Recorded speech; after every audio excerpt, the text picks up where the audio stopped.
ability. Yes, I can! Finally, time to refresh your vision.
What is up, guys? Welcome back to us. Day number 3 here for the Iesf Asians Championships. It's the road to the WEC. And now, once again, it's me, Nice, who joined here with Mirko to bring you the action. We'll have another caster with us later today, but we're kicking it off here with an exciting matchup. It is going to be Vietnam versus Indonesia. As you guys saw, some of you are already piling into the stream. So real quick, before we talk about the matchup, I want to invite you guys as well to check out the official website to stay updated to the standings. You can go to iesf.gg. You'll probably see Nightbot putting it in the chat and the YouTube, and you guys can check out all the standings and the groupings and stay up to date. Now, with that being said, Mirko, it's been 2 days, man. 2 days of a bunch of action already. I feel like some surprises as well. So for this matchup, how are you feeling? As people like to ask you, how are you feeling, Mirko?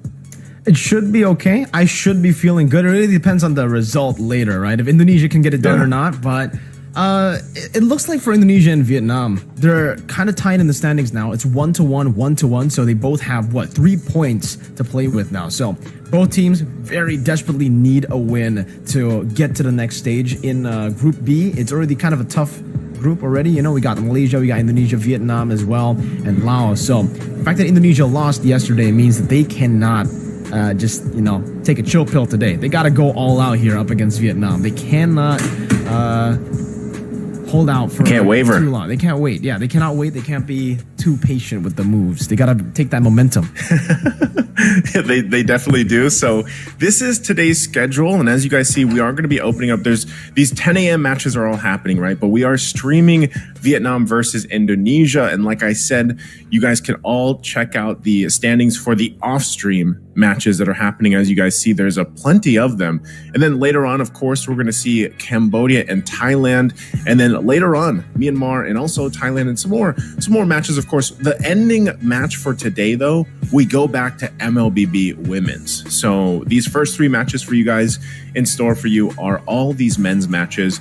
But again, a lot is happening off stream. So if you really want to stay updated and see where everybody's kind of falling into place, then you have to head over to the website. Now, with that too, they're all best of 3s. I know we had, kind of some mixes of best of 5s yesterday, and some people asked, why was there a best of 5? Again, they're all divided into a subcategory as well. And yesterday, when you saw the best of 5s, there was only 2 teams in that region, that sub-region, for example, Guam and New Zealand.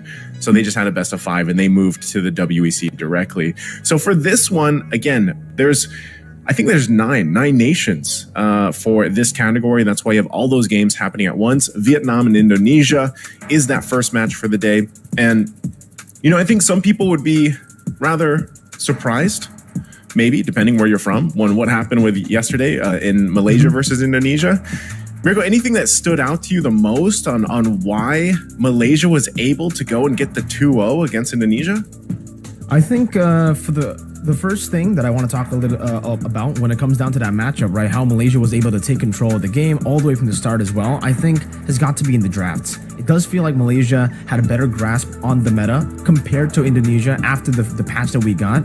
And Indonesia, they really tried to implement some of the new stuff, right? They tried to go for the Brody pick as well. They tried going for still the Fredgen, but with a temporal rain. And I actually just figured that out. Shout out to Arashi, by the way. He went into a custom game to test that out, how that actually works out. So you don't actually need to use your ult to get your other abilities, your skill 1 and skill 2 cooldown for the temporal rain. All you need to do is use the taunt. Because apparently the taunt, you level up the taunt together with your ult, right? So technically it kind of counts as an ult somewhere. Got it. That's why it was used. But yeah, they tried their best to, implement some of these new strats, some of these new items, emblems as well into their gameplay, but maybe they just haven't really gotten the the full understanding of it just yet. They're still in the experimental phase, it feels. And maybe with that experience now, with a loss to Malaysia, now coming in against Vietnam, they should be able to adjust accordingly. They should also understand that maybe the prio picks, maybe the Ling, the Rogers that we saw from Malaysia might be prioritized here for both Vietnam and Indonesia. Okay, we'll see exactly how they want to start that draft because we've seen a lot of different things, but we're going to take a look at the lineup here for Vietnam. First, we got Zhao Miao. Love the combination there. He. Whole lot of he's there. Nart and then Fugo. So Zhao and Miao, he, Nart and Fugo, these guys from Vietnam. Again, we have to see exactly what their playstyle is going to be because already on the off-stream game that we saw, or that we didn't see, but we saw on the website, they are tied 1-1 right now with Indonesia. So there's a lot of weight to this match. If I would say the least, there's a lot to wait here, a lot weighted here to going to the playoff spot, of course, and then moving on to the WEC. For Vietnam, I'm going to just assume that they play very, very fast because so far from what we've seen, aside from our first 32-minute game that we saw yesterday between Bahrain and Jordan, for this region, this area, man, we know that they like to clash it out and battle it out, and we saw too how big the changes are with the Lord now. So I feel like this really highlights some of these play styles for these nations, and we're going to take a look at the Indonesian roster as well in just a second. But similarly, like what we saw yesterday, they want to battle it out. They want to test things out. And of course, for Indonesia, very familiar names here. We have Boots, Albert, CW, Sands, and Keyboy. And, at least from my perspective, I was just watching the game yesterday because you and Arashi were casting this. Yep. And I was surprised with the result, but I was also like, I can see that there's some experimentation going on because I think all these teams really are doing that. At the same time, I would say that, it feels like Malaysia, for some reason, the meta, and I don't know, because I can't say that we have established a meta just yet, but we know that Malaysia is known for that certain strategy and that Lungar type gameplay, where they want to just battle it out. Indonesia is as well, I would say, coming here in comparison to some of the teams here from the Philippines. But I would say Malaysia just really profited in the fact that what they drafted in those games, both those games, and the way that they executed it worked out really well for their play style and highlighted the fact that they were very confident with what they brought to the table. And I think Indonesia, I'm sure they learned a lot from the matchup there versus Malaysia. And I'm sure that we'll see some of those key changes here happen for this matchup against Vietnam. I think I got to agree, right? For Indonesia and Malaysia, both of them have a very, very aggressive style. And yeah, for Vietnam as well. By the way, just a fun fact for you guys, Vietnam is also the record holder when it comes to the fastest game. And it was also at Iesf just in 2022 in Bali up against Namibia. 6 minutes, they were the 6:15 seconds. Oh, 6:11. It was even less than 15, right? Yeah, so Vietnam, they're known to go for the aggressive style, especially now considering the meta is kind of pushing them towards that way too. I think Vietnam are going to go start, shooting all the way from the start of the game. They're going to try to get an early game snowball as fast as possible. But also, I don't know if this lineup is deceiving again because we did see Boots in that lineup as the XP lane, but yesterday we saw Lutpi play. Same thing as well. On the lineups, it was Boots, but in game it was Lutpi. So I think it is going to be Lutpi that actually comes down and plays for Team Indonesia. That has been the main XP for Fnatic Onyx for the longest time for this team. But honestly, I think the other parts that I want to talk about from that loss yesterday, Indonesia versus Malaysia, has got to be the jungle. I think for Albert, there's still a lot of improvements that he needs to make, and I think it should be because he's a little bit rusty there, right? I think for the team as well, they're preparing for multiple tournaments here and there. Maybe Albert didn't get as much training, but with that experience yesterday and now with a reality check that, they can't just take this group lightly. They can't just go and go through this group as easy as they expected. They're going to have to dig deep again and play with that meta. They have to try to experiment again, and they have to try to rebuild the confidence because it's really strange, Naisu, to see someone like Albert, a guy that is known to play Ling, to play these assassins, to not go for the Ling when it's up for grabs and giving it over to Malaysia. That choice to not deny the Ling or not to pick it up for themselves proved to be costly there against Malaysia because Malaysia have a phenomenal Ling player as well in Skies, and I think it should be the same here against Vietnam. If Indonesia hesitate to pick these prio picks up, Vietnam are going to take it, and Vietnam will understand how to play it in the early game, how to utilize that big pick to snowball and take control of the game. It's funny because I'm looking here at their matches that were off stream because I just wanted to get a peek at what was drafted and how long they went. So like both Indonesia and Vietnam, swept Laos, and they were rather quick games. So there was no game that I think that was over 13 minutes. It's looking like Indonesia did it faster with a 10:36. Like they had a 10:36 game here. And it's funny that you mentioned the Ling, because in that game that was 10:36, the Ling was picked up. So that was locked in. And then it looks like Vietnam plays the Ling as well. So it almost makes you wonder, like, with that information being out here, if they're going to contest the Ling, for example, or some of the other assassin heroes that we've seen banned out. Even yesterday, right? There was so many banned out. There was the Ling, the Hayabusa. Here in Asia, we haven't seen the Hanzo being banned out yet, like we did in Not Africa, yet. you know, but that could possibly even pop up still. And I think just overall, you see a lot of Valentina from both of them. Interesting lineup from Vietnam, though, yesterday. They had a Valentina Zask combination, and it looks like that Zask went into the gold lane. It seems like it did. So Vietnam might have something up their sleeves, you know, in terms of their experimentation and whatever heroes they bring to the table here. And I think, you know, for both of them, we can just kind of expect, let's see if they go the assassin route. If they do, if it's, for example, Albert that gets his hands on this Ling, or Vietnam that gets it, they could also go ahead and play around the fact that we have seen pretty good utility junglers still. It's just they're used differently. Like you mentioned with the Fredrin, I'm glad you guys tested that out, because I was kind of wondering, like, how does that temporal rain work? But now it makes sense. You know, you get to do it with the energy eruption, right? You mentioned it was the energy eruption, so they have that. And then Baksha has been another, I feel like, mainstay. Like he's almost coming up more than obviously the Fredrin and the Barretts before. So I feel like Baksha is doing a better time at like fitting in currently.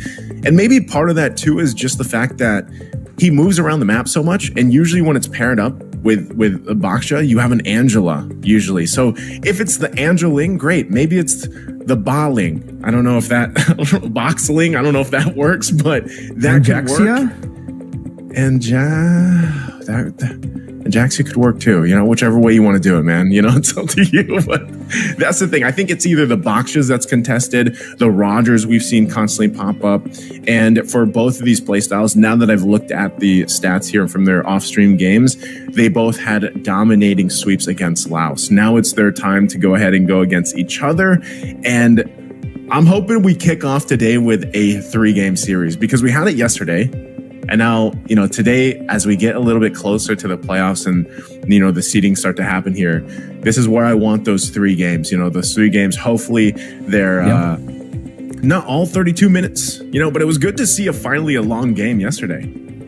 Day number 1, we started off with a series that didn't go for full clean sweep, right? It was 3-1 to Kazakhstan. Day 2, we did it again with Indonesia. Actually, no, with Cambodia versus Myanmar going 2-1. So it'll only fit the pattern. We've been a big fan of patterns here all throughout the African regional qualifiers and now even the Asian regional qualifiers. So let's see if that pattern can continue. For Indonesia and Vietnam, 2 teams that really want to fight for that early game, 2 teams that really want to fight for the early to mid game control.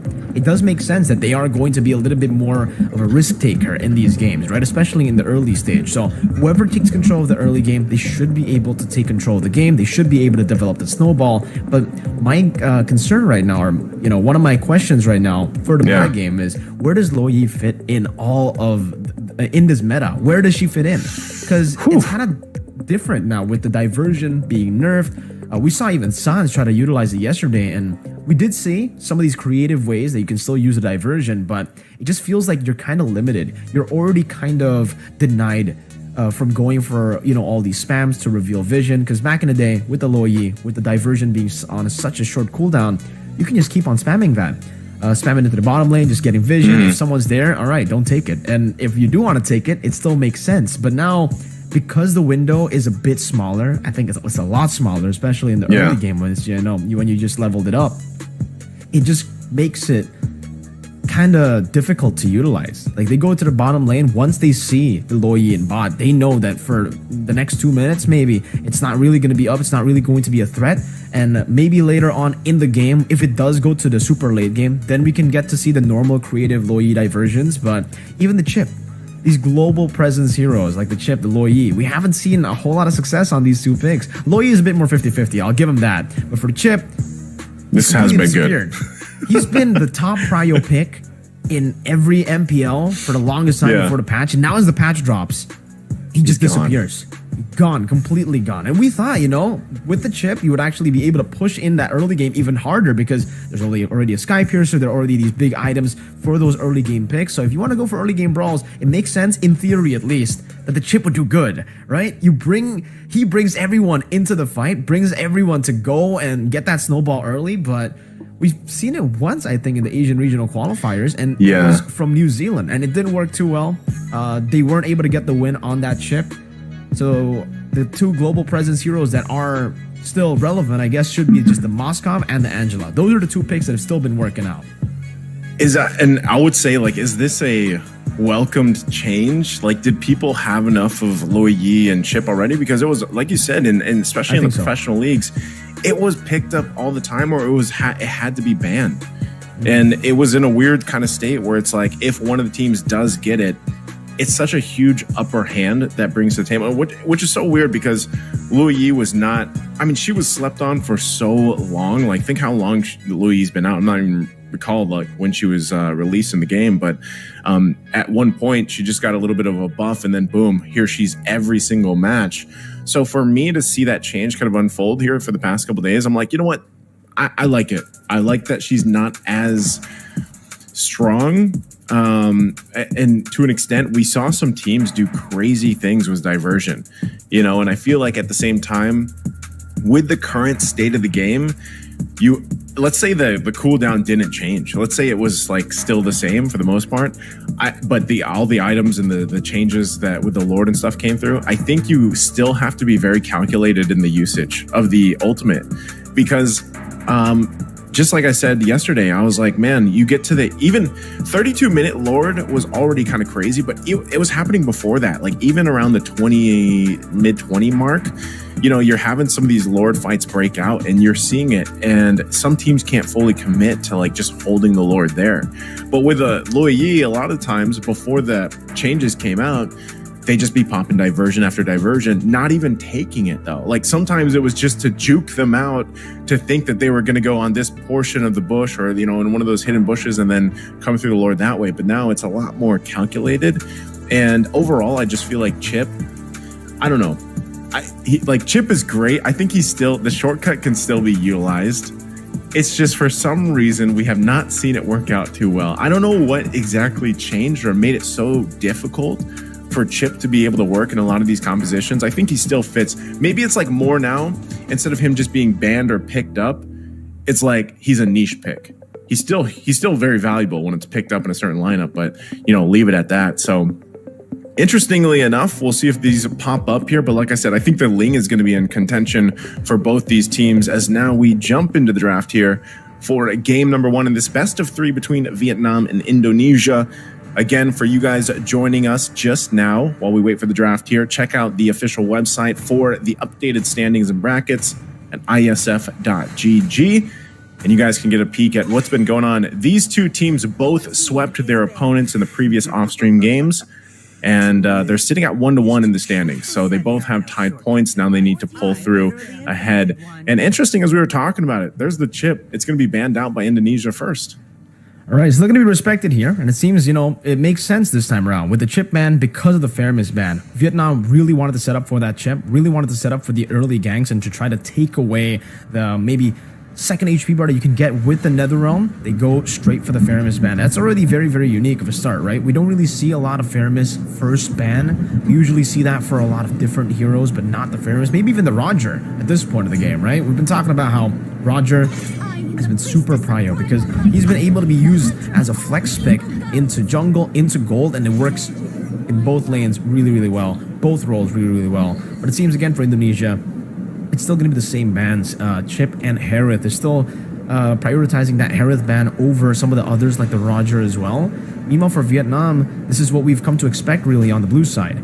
On blue side, you get so much more room to actually go for respect bans over the prio bans because red side's automatically going to be the one forced to go for the for the prio bans because of that first pick. And that's why I think across all the different regions, blue side has been getting way more successful, right? They've been getting so much more value in the meta game, and it seems it is going to be the Angela as well. Finally, we get to see a prio ban from the side of Vietnam, but I guess it's a bit of respect as well for Indonesia. They could just go for the Angeling combo if Vietnam leave it open and go for a different first pick. But now for Indonesia, the big question is that Lo Yi still super prio? Or will they go for the Roger? And it is going to be the Roger. That's the adjustment made by Indonesia. The Roger that kind of terrorized them as well yesterday, all the way in the early phase of the game. Even in the jungle, I think it was, it was Skies on the Roger, right, yesterday. And then it was Loliel on the Moskov.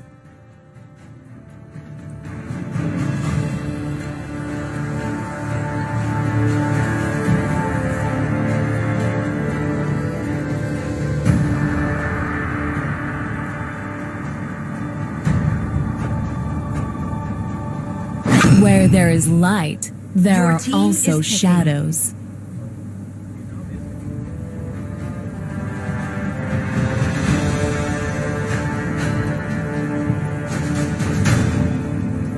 So interestingly enough that they go this way and they make it work. So Lo Yi's locked in. Lo Yi does get locked in here by Vietnam. Still a first pick prio, despite all of our doubts that we were talking about earlier, that we raised earlier about the Lo Yi.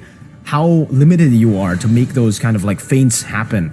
Back in the day, very easy to do those feints, just pop in a diversion, make them think that you're going to be rotating back and then maybe look for a different angle of attack, or even just utilizing it to clear waves like we saw usually, right, with the Claude. You get a Claude and the Lo Yi, you should be able to clear out these waves together with that Lo Yi, but it's going to be the Ling and the Farsa. There you go, Indonesia finding a little bit of confidence to pull off that Ling, but it does give Vietnam an opportunity now to go for maybe even a Baxia, to try to stop the Ling from snowballing all the way from the start. Maybe if they want to go for additional CC, the Fredrin could still work.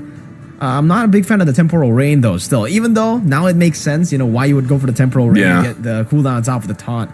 Me and Arashi, we kind of agree that for Fredrin, at least, it's still the three best picks on the emblems, at least for Fredrin, has got to be the Impure Rage, the Concussive Blast, or the Brave Smite, either one of those three. And it is going to be the Claude and the Fredrin locked in, that combo that we've been talking about with the Lo Yi. You can go for the clears, but it works a bit differently now. You do that and you're open to a lot of attacks, and you technically have a time restraint as to how long you can't make creative plays happen. I like this is almost going back to pretty much what we had before, like meta-wise, Claude, Fredrin, Lo Yi locked in from Vietnam. I'm wondering if there's going to be that much of a change, though, for the last two picks. But you can see that Terizla locked in. So I'm assuming Indonesia might want to go ahead and ban out the Yuzhong, at least to force a different pick in the XP lane to deal with this Terizla. Also, another hero we've seen pop up constantly and do really well is the X-Borg, Mirko. So, that might be an option too, because main thing here is really allowing this Ling to shine. Like I said, in their matches off stream, Albert obviously loved playing it. They had a very quick game. We're talking about 10 and a half minute game when he played the Ling against Laos. So, with that, I want to see how they kind of complement it. They already have a ton of damage with the Farsa too. Great lockdown with the penalty zone. It looks like they're going to go ahead and lock down the Arlot, not being able to be picked up. So we'll see if that is going to be another XP lane ban, or possibly even roam, because right now you still have to see where that wants to fit in.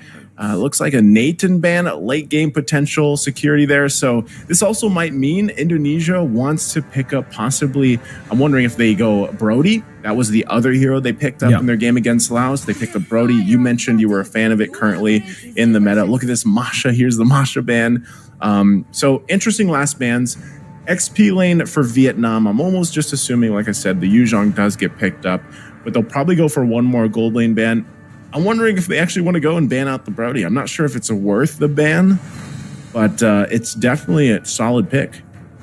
I think the safer choice might just be to go for a roam ban here. I'm not too sure what roamer, though, would actually fit in for Indonesia, right? Maybe Minotaur could be a good option as well to go for the neutral objective contest, but they end up going for the Moskov ban. That was a big pick that we saw picked up instantly in that Indonesia versus Malaysia match yesterday in the first phase, even with the Roger for Malaysia. So not even utilizing the flex pick of the Roger, but going for that. But the Grok will be left open. This is a signature pick for Keyboy. He gets himself on that Grok. And I guess they're really just trying to see if they can actually utilize the Brody in lane, right? Because there's one thing about the Brody, even though it's great with the Sky Piercer and all these new items, that's a glue pickup, by the way, from Vietnam. But if you're up against a lot of CC, if you're up against people who can actually dive you, it'll be very, very hard as a Brody who cannot really utilize the flexible battle spell choice that we are used to seeing from Natan, Moskov, Roger, even the Claude. All the meta gold laners right now, they have an option to actually go for Purify or even sprint to some of these like Claude over the Flicker. So that adds a lot more flexibility to how they can actually play out that hero in lane and in these team fights. And that's something that Brody can't have. So maybe for Indonesia, they're really just trying to see. That's going to be the Kaja as well for Team Vietnam. This is an interesting draft from Vietnam, right? The Loyi Kaja combo as well. So they're going to be very reliant on using a diversion together with the Kaja to get him into different angles. But even then, Indonesia should still be able to read it out in the early game, at least, when the cooldown is still, massive on that diversion. So Indonesia, big decision to make now. Do they want to go for the safe choice, which is probably the carry, or they want to go for that Brody? Go straight for the early game with the snowballing of the Farsa and the Link. Yeah. Take the game under their control and start. That's what they go for. That's a Brody. I was gonna say, man, when you asked, I was gonna say was leaning towards the Brody especially when we saw the glue and the Kaja locked in, because you want to play with the range, like you want to play with that advantage, having that range available to you, and you get that too because honestly, whenever that Tempest Blades or wherever Albert goes to set things up, and even the Feathered Airstrike, like think about how much overloaded damage that is against Vietnam. Yeah. The Brody should be able to easily just get the shots off, get the marks, and then hopefully, fade away torn apart memory. That's the best part about Brody. It's very, very finesse-like. And so for the lineup for Vietnam, they have a great way to kind of cause chaos with diversion alone. But I think this is a huge game for Nart on the Kaja, because if he's able to lock down the right targets, it doesn't have to be Albert, man. Like it could actually just even be CW or Sands. If he's able to get the lockdowns with the Divine Judgment and they lose one of those major sources of damage, then the extended team fight will be great here for Vietnam. So let's jump into the game here. Game number 1. Again, it's a best of 3 between Vietnam and Indonesia, both tied for points currently in the standings. And whichever team will get off to a good start. Oh, Nart. Okay, he's going to be fine, actually. So let's jump into the Land of Dawn here. First team to get first blood in the series is going to be off to a good start, securing that slot into the playoffs here as we get a look at both teams starting up. For Zhao on this Fredrin, he's rolling the Concussive Blast. So he's at least on one of those emblems. Oh, look at this. Focus on the top. So they already BMI's out, but has that Concussive Blast. I think this is better for this. The interesting that I want to point out, man, is Nart is on Concussive Blast as well. Usually we see Kajas roll with Focusing Mark because it gives that little extra oomph, to get the damage or get these early kills on. So I'm wondering, they just want to kind of push some of the lanes in, have a little bit of that extra damage, I suppose, and tankiness, dealing with the amount of burst damage that's going to be thrown at this lineup from Vietnam. And you can already see it, right? Both teams kind of just getting their rotations down, setting up. It is going to be the Lithwander already taken here by Albert. He's almost level 4. Zhao should be as well. First items, interesting too, falling into place. You can see some of the difference there. Brody does go ahead. Oh, hold on. He. All right, Albert trying to go for the dive here. Goes for the Retribution as well and will be able to pick up first blood in the bottom lane. Good job by Lutpi to give Albert that free way into the kill. Meanwhile, up top, Keyboy's going to be traded down, though. Zhao going to get that kill down, and it is going to be equal on the board in the early game. The XP for the roam. But I would say, if we're talking about the Concussive Blast, right, I really feel like for Nart, the idea is he wants to match the clear speed of the Grok plus the Farsa in the mid lane. Try to give the Loyi a little bit more pressure to play with, and also, as we can see here, just get the better clear against Keyboy. Yeah. So Turtle's up here. Actually, they're both teams getting in position. Penalty zone. Going to be able to lock 2 members down. Joe, though, will be able to get a taunt down onto Albert. Now with the Tempest of Blades, still able to get out. Gets the Blades and will be able to just dash towards the Turtle once again. Nart, no Divine Judgment just yet. Still level 3, as that's going to be Keyboy with the Power of Nature, just holding it down. Wild Charge as well. Albert securing Turtle number 1 for Indonesia. Suns deals a bit of damage to Nart. We'll have to respect Nart here. He's about to get that level 4. It turns out, no, he's actually still quite far. Yeah, he's got a little more time to go here. You saw that too in that exchange. That CW first item was the Sky Piercer. He picked that up. So definitely want to play around at this first item. Yeah, there it is right there. It does get the level 1 boots as well.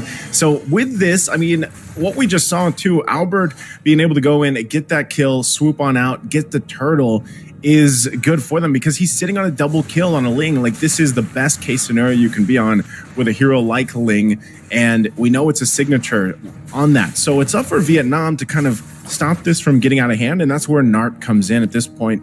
You know, and I think it's going to be a little bit tricky on being able to catch Albert. So it might just be finding the target that you can. Oh, here they go. But wall charge on a Nart right into the Defiant Blades, and that's going to be a killing spree that Albert picks up. Now on the signature Ling, jumps in with the Finch Poise onto Fugo with the Tempest of Blades as well. Gets a knock up, and that's the damage coming in from the Feathered Airstrike from Sans in the mid lane to take Fugo down. Indonesia 4-1. 4-1. 3 kills on Albert. He picked up the Berserker's Fury as well, so he's in full snowball material right now, snowball mode. They're already, what, 3,000 gold ahead with that, and so this early portion of the game, 4 minutes in, they're setting their eyes on possibly a quick game. You can see the idea from Vietnam here on the top lane trying to make a play, but Keyboy's going to spot that out perfectly fine, there to help CW in this exchange if it does break out. And that's what I'm saying. It's so hard because for Vietnam, really the play this entire time is just on Nart. There's not much else that they can do, really, if you think about the initiations, because even with Fugo, he has to, once again, decide on where he wants to put that diversion. It is crucial. He's got good, good damage, especially with the passive with Lui Yi, drops down a rotation, that second skill, but it's still difficult for them because even that, Yandere needs time on the Claude. In comparison to Brody, he just picks up the Corrosive Scythe for the Claude. And when you're going against a CW here, it's tough to deal with that damage. So now with this turtle up here, Vietnam gets in position once again. The penalty zone again, lock Joe down. Meanwhile, on the back, it's going to be the slam, pass on Albert. But he gets the Tempest of Blades now, goes straight for the turtle, but actually misses out on the Retribution. Still able to get the last tick in as Mlbb does some damage to the Joe, able to dodge away from the Appraisers. Rat dealing some damage back and actually taking a kill without actually dying as well here. In the bot side of the map, Mlbb outplaying Zhao and the other 2 members. And it seems for Sans, he's really just going to be staying there in the vicinity. Fugo pops into diversion now with the dispersion as well. Up top, CW getting a lot of those stacks down.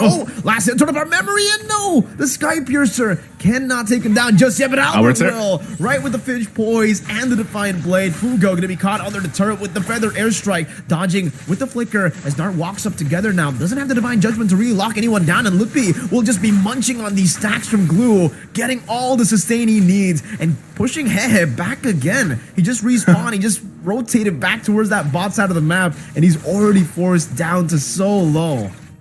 My goodness, what a fight. Albert go in to clean up another kill. 5-0-1 already here. Indonesia very dominant. Again with the Tempest of Blaze, Nart will not be able to survive that one, and now with the Finch Poise, he gets out as well. Yandere trying to go for the Blazing Duet, but a Feather Airstrike deals with Fugo with one last shot from CW2. Indonesia on a roll in this match against Vietnam. Hey man, like I said, it's tough to catch Albert. He's 6-0-2. He did pick up that Sky Piercer just last item, so we didn't get to see it proc for CW, but for Albert, now they have to watch out for both. Vietnam in a very tough situation to be in because you're just seeing them really struggling because everything is being thrown at them at different directions, and that's the tough part about it. And like you mentioned earlier in that turtle fight, Mlbb has been on point with these penalty zones, man. Whether it's with the Flicker or not, the combination is there. Yandere, whoa, in trouble. Good prediction, too, on the Battle Mirror image there by Sans. Flies in, throws it at the Battle Mirror image. That's the Sans we know. Yeah.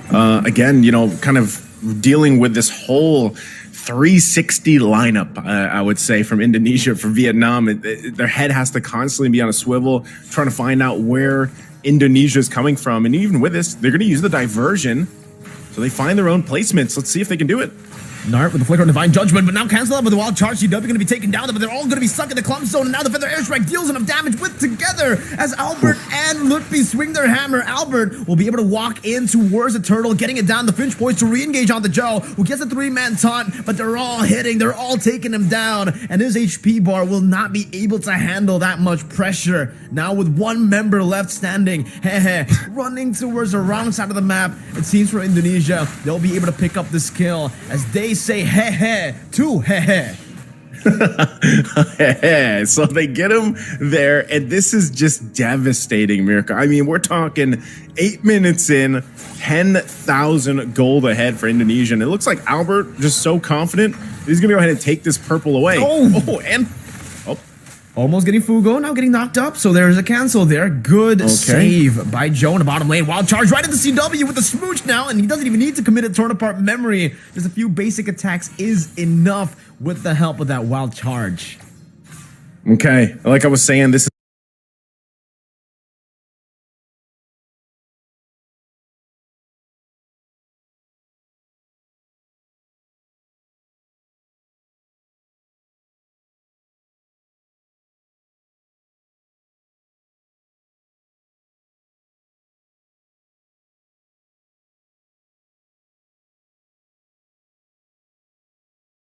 comes in at this point, and I think it's going to be a little bit tricky on being able to catch Albert. So it might just be finding the target that you can. Oh, here they go. But wild charge on a Nart right into the Defiant. There's a massive lead right now for Indonesia, and looks like they actually want to just possibly start knocking. On to Fugo with the Tempest of Blaze as well. Gets a knock up, and that's the damage coming in from the Feathered Airstrike from Sans in the mid lane to take Fugo down. Indonesia 4-1. 4-1, 3 kills on Albert. He picked up the Berserkers on these base turrets even before that Lord comes up. It was not a good usage of the diversion. You called it. They used it. This early portion of the game, 4 minutes in, they're setting their eyes on possibly a quick game. You can see the idea from Vietnam here on the top lane trying to make a play, but Keyboy is going to spot that out perfectly fine, there to help CW in this exchange if it does break out. And that's what I'm saying. It's so hard because for Vietnam, really the play this entire time is just on Nart. There's not much else that they can do, really, if you think about the initiations, because even with Fugo, he has to, once again, decide on where he wants to put that diversion. It is crucial. He's got good damage, especially with the passive with Luo Yi, drops down a rotation, that second skill, but it's still difficult for them because even that, Yandere needs time on the Claude. In comparison to Brody, he just picks up the Corrosive Scythe for the Claude. And when you're going against a CW here, it's tough to deal with that damage. So now with this turtle up here, Vietnam gets in position once again. The penalty zone again, lock Joe down. Meanwhile on the back, it's going to be the slam pass on Albert. But he gets the Tempest of Blaze now, goes straight for the turtle, but actually misses out on the Retribution. Still able to get the last tick in as Lutfi does some damage to the Joe, able to dodge away from the Appraisers. Rat dealing some damage back and actually taking a kill without actually dying as well here. In the bot side of the map, Lutfi outplaying Zhao and the other 2 members. And it seems for Sans, he's really just going to be staying there in the vicinity. Fugo pops in diversion now with the dispersion as well. Up top, CW getting a lot of those stacks down. Last hit of our memory, and no, the Sky Piercer cannot take him down just yet, but Albert will. Right with the Finch poise and the Defiant Blade. Fugo going to be caught under the turret with the Feather Airstrike, dodging with the flicker as Nart walks up together now. Doesn't have the Divine Judgment to really lock anyone down, and Lutfi will just be munching on these stacks from Glue, getting all the sustain he needs and pushing Hehe back again. He just respawned, he just rotated back towards that bot side of the map, and he's already forced down to so low. My goodness, what a fight. Albert going to clean up another kill. 5-0-1 already here. Indonesia, very dominant. Again with the Tempest of Blaze, Nart will not be able to survive that one. And now with the Finch poise, he gets out as well. Yandere trying to go for the Blazing Duet, but the Feather Airstrike deals with Fugo with one last shot from CW2. Indonesia on a roll in this match against Vietnam. Hey man, like I said, it's tough to catch Albert. He's 6-0-2. He did pick up that Sky Piercer just last item, so we didn't get to see it proc for CW, but for Albert now they have to watch out for both. Vietnam in a very tough situation to be in because you're just seeing them really struggling because everything is being thrown at them at different directions, and that's That's the tough part about it. And like you mentioned earlier in that turtle fight, Loopy has been on point with these penalty zones, man. Whether it's with the flicker or not, the combination is there. Yandere, Whoa. in trouble.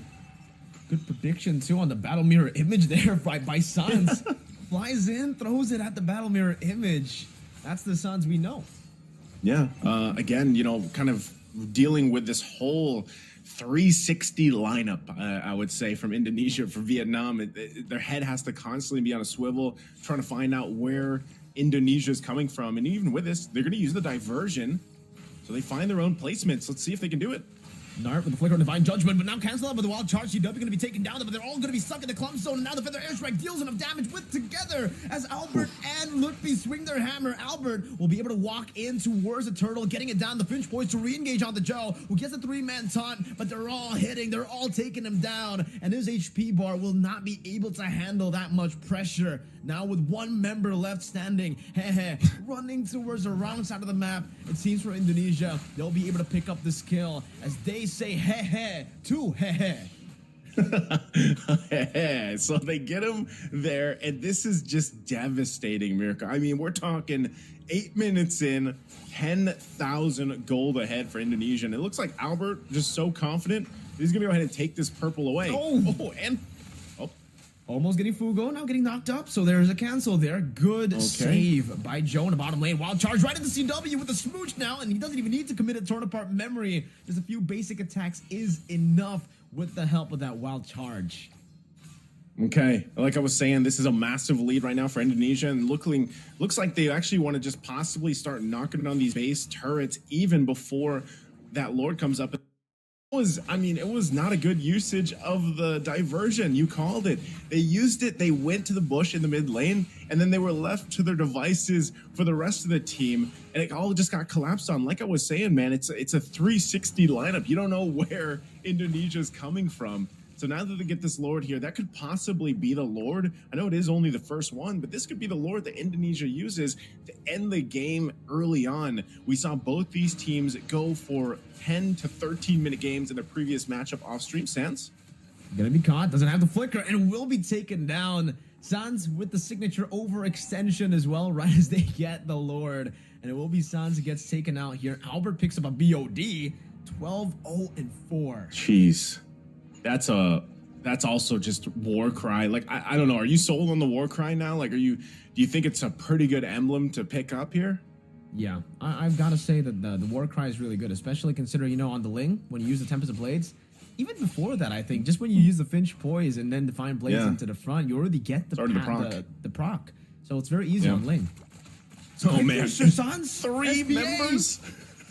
SPA, 3 members having the Sky Piercer. Even Sans wants a part of this, and so they're going to deal with that. This is very tough for Vietnam, not only being down nearly 13,000 gold, now working against the SPA, the Sky Pierce abuse.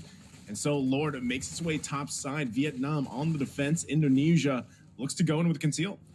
Penalty zone, locking 2 members down. Key boy still holding on to that wild charge right now. Sans is able to pop the wings by wings. The divine judgment, the lock loop down on the back line right now. As that's gonna be the base turret taken out. Indonesia still going for this fight. With the slam and the pass combo to the front. And Joe will be able to get the taunt down onto Albert, but now is very, very low. Will still be able to escape with the split as Vietnam get rid of the Lord. But now another wave comes into that mid lane with the bottom lane as well. It seems for Indonesia, they'll just have to be satisfied with 1 base turret.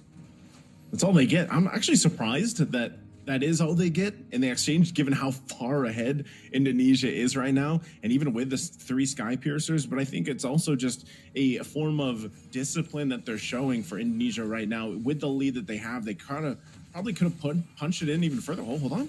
Wild charge. W with the winner crown actually gets up to the divine judgment. The turn apart memory takes him out with the help of the feather airs right now as Albert goes in towards the back. Is very, very low. Needs to be careful. Goes out, escapes. Joe goes in, and that's gonna be the double kill secured by Sans. As now it's gonna be running away with the split. Another chase down up top with the Finch Poise, and Albert will be able to get rid of Joe up top. Now another 1v1 as it's going to be Yandere who tries his best to take Albert down, but he's a bit too slippery. Still with the Finch Poise escaping. Another feather airstrike onto Yandere. One last shot should do it with the Sky Piercer. but he's unable to get that final hit. Still, head Yandere trying to go against the defense of 5 members sieging down their base. Albert will just dash towards the back, go for it right now, and they're gonna go for a few more kills, a few more hits onto the Vietnam members before they ultimately secure game number 1. Ooh, decisive game here from Indonesia, man. 12,000 gold ahead. It took them a little bit longer than what I thought because with that first Lord push, I was actually expecting Indonesia to end it there with how far ahead they were. And then 3 Sky Piercers. But, you know, for Vietnam, there's a lot. I feel like that their lineup just was not able to hang with the pressure, the speed that Indonesia was at for this one. And like I was saying before we went into the matchup here, Mirko, I was like, you know what? There is, like, Vietnam's playstyle looks like it would be able to be similar, at least match up against Indonesia. This game was different, though, because the lineup is a little bit slower, you know? And, like, when you look at Indonesia's lineup, and even if you just see a Ling, like, you know, the idea is to snowball, and I mean, anytime an assassin gets picked up, like, that's the general idea. But then they paired it up with Sans on the Farsa, and they had a Brody. So, I mean, the Brody takes a little bit longer, but traditionally, I would say Brody is like, he's like a 2-item marksman. Like, once you have probably 2 items, you're already actually quite a bit of a threat in comparison to the Claude, for example, where you need many more items, you need a lot more time. But, you know, late game, it's again, it's not up to CW just to pump out all the damage because of the fact that you have a Ling and a Farsa already that covers so much damage potential from start to mid game. And that's what we saw here as we take a look at the highlights, right? Albert came out swinging is an understatement. The guy was just everywhere that he needed to be. He ends up eventually just snowballing out of control on this Ling. So for all you Albert fans that wanted to see him play this Ling, now you get to see it on stream. And man, was it a dominating game. And also that was just in part to the amazing setup potential from Mlbb and Keyboy as usual. These guys got all the sets, as you see from the wild charge, that they needed. Really good usage of just even the Guardian's Barrier a lot of times to make it even more difficult like that to get out of, you know, any of these aggressive plays from Indonesia early on. Again, this is only 3 minutes to the 5-minute mark. And this, you know, the setups that Keyboy and Mlbb were doing, like, look at Mlbb. He's going 1v3 for the most part. Takes out a kill and stays alive. That's why Terizla right now, I feel like, is probably going to be maybe the #1 pick for the XP lane, if not the second pick, because he's just massive right now. And I don't know if it's just, you know, some of the changes with the items, but just Terizla was great before, and now he's even better. And so teams are definitely going to have to look out for that. With this, again, like I said, it just took too long for Vietnam's lineup to really, like, pull together in a game that is against its time that they're both after, but with different timings and power spikes. Indonesia just knew theirs, which was really in the early game. And even this fight, man, they just get smashed here. And great placements time and time again from Sans with the feathered airstrike, able to find the right targets, even on the BMI. Really, really well placed on finding that. And, you know, at this point, like I said, it's in full snowball territory. He really just trying to run away, but he gets taken out here, and there wasn't much he could do on the glue. I didn't feel the impact of the glue at all in this game, just because of the fact that it got way too out of control, where you're the tanky guy. You know, you and Fredrin are the ones that are supposed to go and start some of these fights or get to the back line, but how can you when you're getting blown up like this? And we're talking about Sky Piercer as well. It wasn't, Sky Piercer was a first item for CW, but that was pretty much it. You know, it took, Albert picked it up, I think, second or third item, and then Sans gets it later on. So for the most part, these tanky heroes, you couldn't really use them the way they needed to be in comparison to Mlbb and Keyboy. You know, they had way more value out of the tanks they had because they just scaled up better too, and quicker with the snowball that they had. So for Vietnam, with a lineup like this, they definitely need to cover more grounds in terms of that early game. There was a lot here for them for that late game. And we see this once again. This was interesting because they forced this fight, and a good response from Keyboy to go ahead and collapse down and start this all up. But, you know, in the mid lane, this is, where they diversion out of here? No, that was earlier.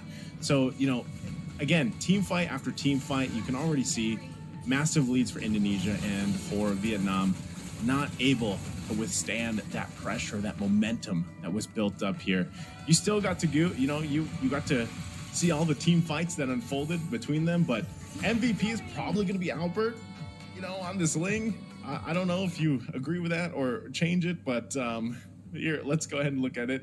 Yep, player of the match, MVP for match number 1, Albert, 13-0-5. This is a nearly, I would say, every Ling player's dream to have a game like this, especially when you get to snowball like crazy. For sure. I think, Albert being the MVP here is a no-brainer. He was 13-0-5. He took the game to his own hands. I think after the first 3 kills that he got in the game and around the turtles as well, he was perfect, securing every single neutral objective on the Ling.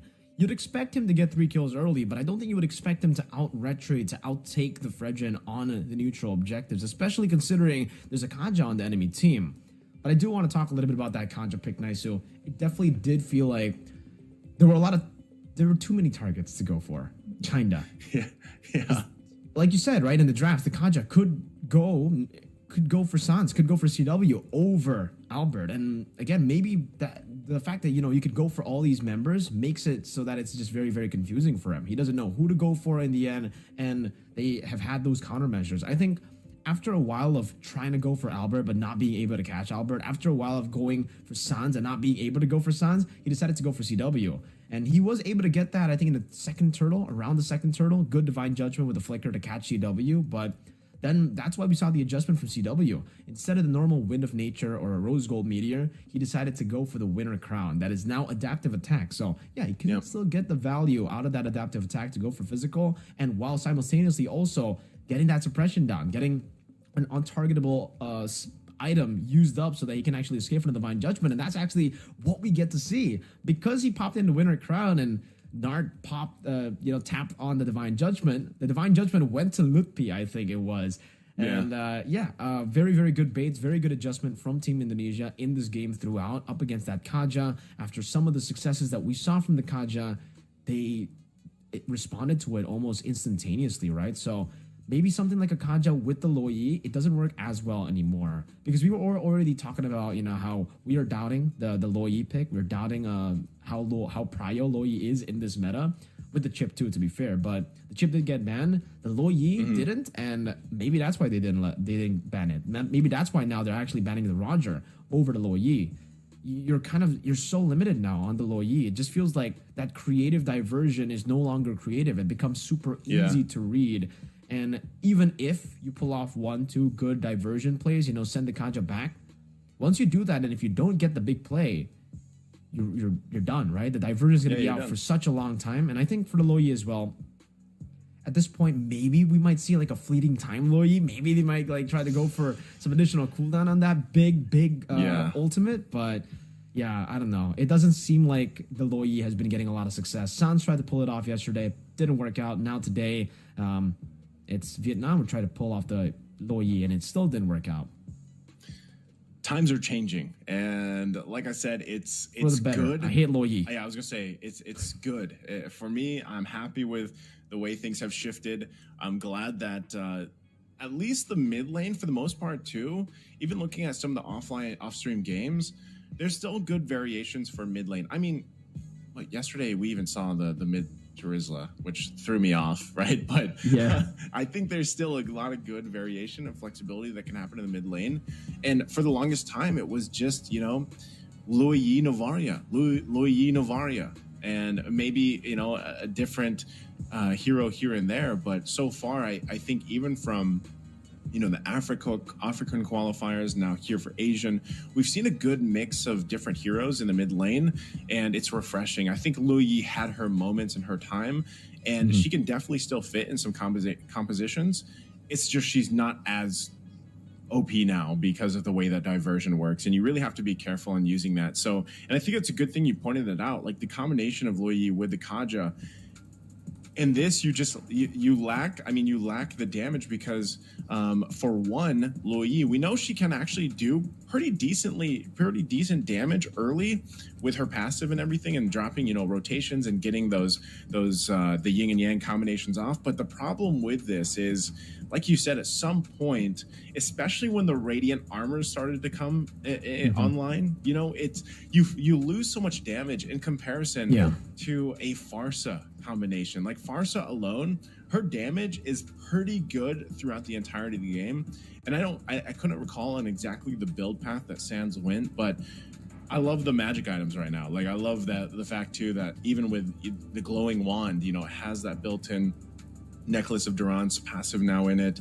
You have the Wishing Lantern, which we got a glimpse of yesterday. But there's still a lot of the same paths that some of these heroes are taking, and it's just for Luoyi to be most effective, you need to be utilizing the utility she brings to a team. And so far, it seems like that was the biggest hit she took, was the fact that she could use that diversion that way. So I think teams will slowly start to feel this. They'll really adjust to it. And this opens up more room for diversity in the mid lane anyways. I know we also still see a lot of Lilia pop up, which still is a great hero to put there. We actually saw some Gourds pop up here throughout the tournament. So I think, overall, the next shakeup we need to see happen is also the XP lane. I was saying before the patch that I love the XP lane because we did see quite a diverse range of heroes picked up, but man, to be honest, so far for Iesf, it's been the Yuzhongs and the Terizlas, and that's about it. There's been a couple, maybe here or there changes, but I think you're seeing just how strong the XP lane heroes are that are commonly picked up, which is Yuzhong and Terizla, and it's still the same though. Like Miracle, I would still say it's still. XP lane is probably still the most impactful lane for me right now, unless we get to a situation where it's like the assassin jungles just kind of get out of control with this new patch. I'm not sure if it'll get to that point though. I think there's a case to be made for the jungle though, right? Because I mean, looking at the links that we've been seeing, the Rogers as well, even to a certain point, to a certain extent, the Bakshas as well. The fact that you're able to dictate the game so early on, maybe the jungle could take the role back of the most impactful role in Mlbb, because for the longest time it has always. I think it's got to be M3, maybe M3 around M3, and then M4 we still saw a few junglers taking the game into their own hands, but I mean Kyrie.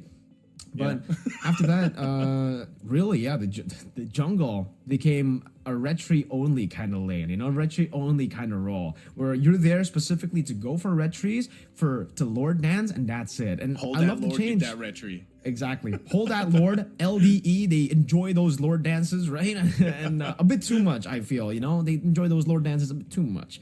But now with the assassins coming down with the damage dealers as well, I'm very, very curious to see how the meta actually shifts again, because so far it seems like we're only seeing the Lings, the Rogers in the jungle as assassins. We have seen Lancelot from here time to time. I think Ken was able to pull off the Lancelot, but again, he lost on that. Albert tried the Hayabusa, lost on that pick as well. So I wonder if some other assassins can actually make their way into the jungle and be super prio too, because so far it's just two picks that are really prio that you can make work as a first phase pick. That's crazy. Assassin first phase, damage dealer jungle first phase. It's something we haven't heard since M3 it has to be, right? That was the last time we saw the assassins really fully prio, and even the marksmen in the jungle with the Roger too. But yeah, now that there are some changes, I really hope that they maybe figure out something, maybe like a Granger to come back in the meta with the burst. The Sky Piercer should be pretty good on the Granger, right? Especially with the Death Sonata. The fact that you can have the Sky Piercer with that kind of range as well. Very interesting Granger stuff. Jungle? Granger Jungle, yeah. I'm talking about Granger Jungle. We saw Granger Jungle, I think, a couple of times already. Not in this tournament, but, in some other tournaments, the Granger Jungle has been popping up. It's still very, very easy to pick off in the early game, very vulnerable, and I get to see why. But maybe if you can get winning lanes in mid and XP, or mid or gold lane, 2 winning lanes, maybe it sets up for a pretty good Granger pick. I almost feel like we're going to see a very well-known player from North America maybe bring it out in one of the tournaments in the future here coming up. Mlbb, but man. I hope to see it because, I am all for jungle becoming that kind of role again that is not just retributions, like you said. You know, it's not just that role that, you know, stick them there, deal with the Lord, get the retribution. Because I think it changes the path of the game, of course, like when the jungles can be like this, like we just saw from Albert. But so far from even the tankier jungles that we've seen, like the Fredrins, like the Bakshas, you know, they actually, the pacing of the game isn't so different, you know? I mean, when it is utility, I can't recall when the last time we've seen really like tank for tank jungles though go to head to head. It's usually been one utility versus one assassin so far through Iesf. So we'll see if that changes here. Draft though for game number 2. Indonesia going to be on that blue side, so they will get that first pick. Vietnam here on the red this time around. Bans coming out. I'm wondering if Vietnam wants to ban the Ling. Like, you know, they ban the chip. That's kind of what we used to see, I would say, is teams ban the chip. So they go for the Barretts. So I wonder what the game plan is for Vietnam. After a game like that, and very, you know, being very one-sided there, you've got to have an idea of, number one, I would think, I don't want to play against Albert's Ling. You know, we can't do that because also, okay, Angela's banned out. So Indonesia is the one to ban it out. And we'll see if this last one is that respect ban towards the Ling. Even if it is, what do you think's open here for Indonesia in the first pick? I think the Roger's going to be up for grabs. They go for the Ling ban, but it does leave the Roger up for grabs. And it should be a pick for Indonesia. Both Albert and CW played the Roger really, really well. It's also just a really, really good flex pick. Unless they want to try the Lo Yi again, right? Maybe it didn't work out against Malaysia, but maybe it'll work out against Vietnam. I don't know. I don't know if they even want to go for the global pressure of that Lo Yi. I think a few times before the patch, at least, we saw that Moskov was super prio as first pick as well, but I'm not too sure if Indonesia actually want to go for that. I think the safer choice has still got to be the Roger. That's the safest choice you can go for. Or maybe, you know, you were already talking about how the XP is very impactful. Maybe go for something like a Terizla, but they go for the Harith, which is something that's super prio as well. I think has lost a bit of prio since the patch. It's not as crazy as it was before, but it's still a really good pick in the gold lane. You get the snowball really quick in the game, especially when you get level 4. Once you get level 4, it almost seems like, you know, I don't think any gold laner is really able to go 1v1, duel 1v1, against the Harith. Maybe the Esmeralda, if we do get to see an Esmeralda, like we saw yesterday. But it's going to be with Fredrin and the Roger, so removing the potential of the flex instantly, putting the Roger into the gold lane, up against a Harith. Roger wants to win the lane, Harith does the same thing, and I think does the same thing a bit better, at least for the early phase, especially after level 4. So, Vietnam, an interesting choice to go for. You know, when you're talking about the Harith here, it makes me think of yesterday where Al was playing that Harith, and he was able to really just kind of keep himself in the side lane, and what ended up helping them win that game and push it was the fact that, you couldn't 1v1 him. You know, eventually, especially 30 minutes into the game, Harith just gets to a point where it's so tough to 1v1 actually from level 4, but even late game, you kind of have to send at least 2 people to kind of deal with Harith unless, you know, you're able to eat through those shields, which is, like you mentioned, the Esmeralda would be great. But wow, Indonesia. Okay, on the response here, they're gonna go ahead and give their chance at the Lo Yi. So let's see how they utilize this pick this time around, and also the Noland, who has so far done pretty decently, you know, in the way things are kind of shaping up, just like we saw from Tekiza yesterday, right? Tekiza is the one that played the Nolan, if I remember right. We saw the Nolan come out with some success, and I think it was also with a combination of a Nolan and a Harith, if I remember right from yesterday. So, and then the last pick for the first phase for Vietnam, they're going to pick up the Terizla this time around, placing that in the XP lane. So they might, I don't know, maybe just deal with the Yu Zhong if it slips through, unless they ban it out. That looks like, that's Tigreal, right? Tigreal being banned out. All right, Tigreal ban. All right, so we're really respecting Keyboy here with the Tigreal ban, but we haven't really seen Tigreal come out a lot here. I guess anticipating maybe the way that he could use the Tigreal with the Lo Yi to find those creative angles, you know, with the flanks. I guess I could definitely see that as well, but maybe for Indonesia, they might be going for just a standard Grok as well. I think that would still work out. It's a good Terizla pick, by the way, for Vietnam, right? The fact that they picked it up, it's a good deny away from Indonesia because they really need someone tanky in the XP lane now that they have technically 3 damage dealers in their composition. Novaria ban to try to deny that scouting potential of that Astral Echo, especially when you want to use the Luo Yi to get these angles, to get these flanks. You want to take away that Novaria, because I think for the Novaria, every single ability, yeah, could be used to actually scout out. Put the Astral Meteor down, you get vision of the bush. You can throw out the Astral Recall, second part of it, the Astral Sphere, and you can get vision across and Astral Echo as well.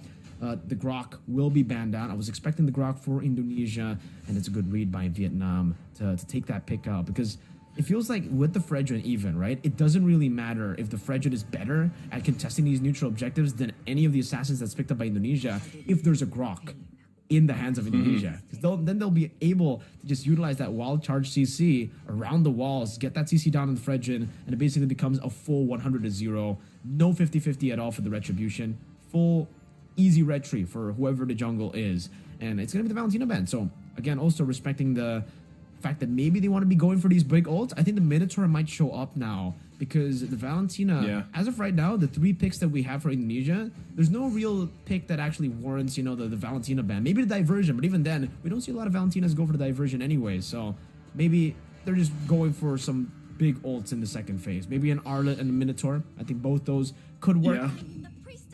I was trying to think here too for Indonesia, maybe the Kaja or Edith Rome also. I'm not sure, but Kaja, like this is, if it is Kaja, they could be just a complete pick-off, kind of pick-off-esque lineup. I know we already shared our thoughts about Kaja with a Luo Yi though, and so it might be, you know, might not be something they want to do, but if it is locked in, then we get to see Indonesia try that combination this time around.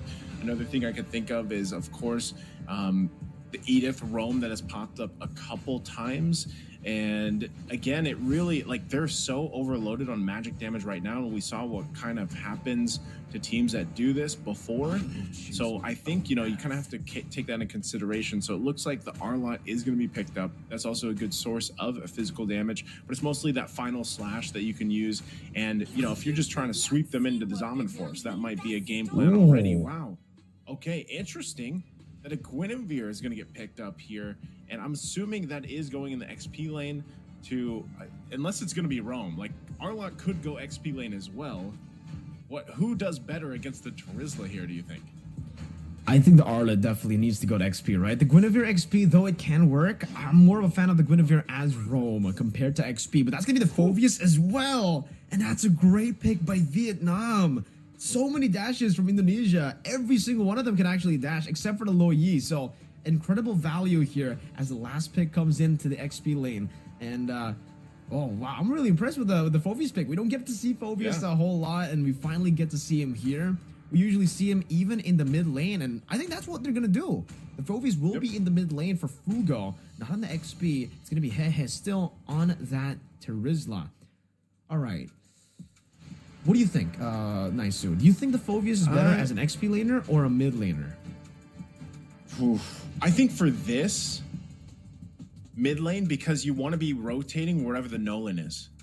And like, so you want to be able to, you know, you want to be able to join those fights, those early skirmishes, and possibly once you have the demonic force available, like play around that. So I don't know. It's tough to say, but I think this is better. You know, it does fit with this lineup, and mid lane is the way to go here. I think before, actually, no, even with, like, thinking some of the major teams, I think it just depends on what the lineup's going to be. He works great in XP and mid. So with that, let's find out exactly how it's going to be executed in this land of Dawn. Game number 2 here. It's match point for Indonesia, looking out to close out the series against Vietnam. And again, remember, they are tied for points. Hold on. It looks like, I'm not sure if that's going to result in anything, but they were pretty low there as they got to the lanes here. As we take a look at the junglers getting set up, Albert already rotating in, gets that level 2, and you can see it, right? Again, Vietnam needs to even out the series here, get to a game 3, because they're tied in the standings. You guys, real quick, can also check out the standings on isf.gg to stay updated with everything happening now. As we take a look even at the emblems here, nothing crazy that sticks out except for Fugo. He's got the war cry on the Phoveus. So this is going to be the first time that we actually see this. Well, first time in for a pick for Phoveus in general, but then the Warcry emblem on top of the Phoveus pick. I'm wondering how this is going to work out. An extra 8% damage for a Phoveus, especially when he has Demonic Force. I feel like that could be kind of scary. Could be tough to deal with. Plus the fact that Yandere has it as well. This is, not so new. We have seen Rogers play with this emblem now at this point, and it works out. So it's a lot of extra damage they could play around here. For sure. And the fact that they're going to go for the Warcry means that they